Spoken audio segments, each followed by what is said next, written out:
I got a pop psychology question that's like painfully pop psychology. Scott, I would love to hear your breakdown on creativity while in the shower from a neuroscientific slash psychological perspective.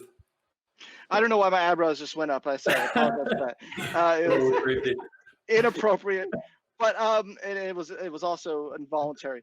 But well, okay. So here's the thing. I've done research with Hans Grohe shower heads. We looked all across the entire world. I mean, we're talking about like hundreds of thousands of participants to ask people when they find their best ideas. And more people reported having inspiration and insight in the shower than they did at work. You're reporting have such ideas at work. That's kind of scary.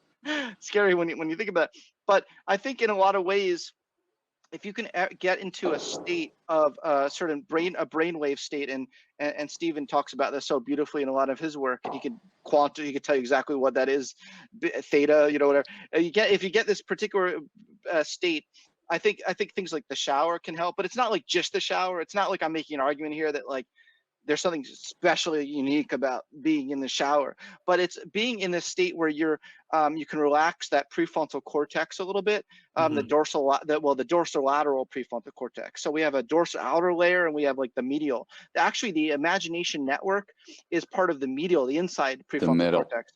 Yeah, the middle.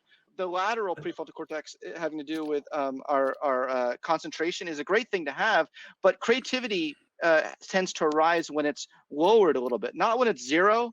You don't want to be unthinking completely. That's when you're asleep, but that it's relaxed a little bit. And I think that being in the shower can actually contribute to that. Right. And that's probably why other recovery activities are beneficial outside of the actual recovery, like exercise, going for a walk. So the other thing is in flow, one of the main triggers we talk about is deep embodiment. Engaging multiple senses at once pulls your attention into the present and helps turn off some of that rumination. And in the shower, it's very tactile. You're getting warm water beating on you, which is an unusual sensation for us, right? That doesn't happen normally. So that always catches our attention. So you see this, in the stages of the flow cycle, people will be in struggle all day. They'll get back from work. They'll jump into the shower just to wash off the day. And just I'm soaping myself up requires low-grade physical movement, but you have to pay attention a little bit. And the water, the combination of that is enough.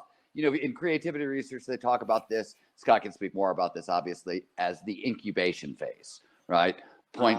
Right, there are the classic 4 stages of the creative cycle. The second one is the incubation phase. It matches with the release phase of the flow cycle.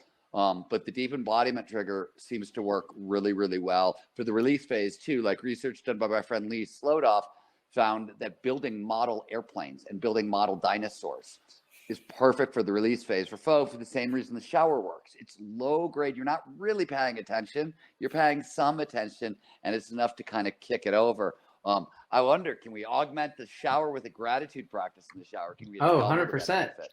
Yeah, I mean, you definitely can. And I think the one of the key elements of gratitude is that it's a low self-criticism practice when you're really having it. There's less of this self-editing, and it's rare that you're in the shower going, is this really the ideal way to, like you're kind of in that low self-edit phase that allows a lot of the better ideas to come that are under that lightly taxing place. That's where, restoring cars for me, as poorly as I do this, but sanding.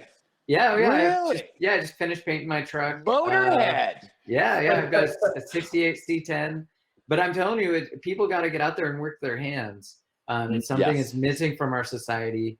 Anybody here wants to start a Zen monastery that restores cars with me, hit me up. I think it would be a very effective place. Yeah, so like Zen in the art of motorcycle maintenance, but in real life. It's too bad I left Chimayo, New Mexico. It was you left what? Chimayo, New Mexico, where I used to live. They call it the hot rod capital of America. There's more kind of like 1920s, 30s, 40s classic cars there, and people who know how to work on them. There's an amazing. This central part, the medial prefrontal cortex, so important for socializing, so important for our concept of self, is also the brain region that comes up in just about all 10 or so studies of gratitude in the brain, and our study in particular that really looked at the wide range of gratitude always is going to involve that medial prefrontal cortex. And it's not just because it's a positive, happy region. It's this neat social evaluative reward system processing, and it has a motor component as well, right? That's why I think engaging some motor components of these positive emotions is so important to build that whole thing. Going back to that embodiment concept that's come up.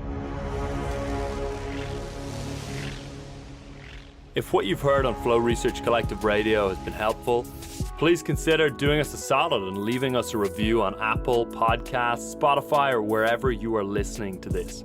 Reviews help us connect to a wider audience so we can get these peak performance principles out to more people.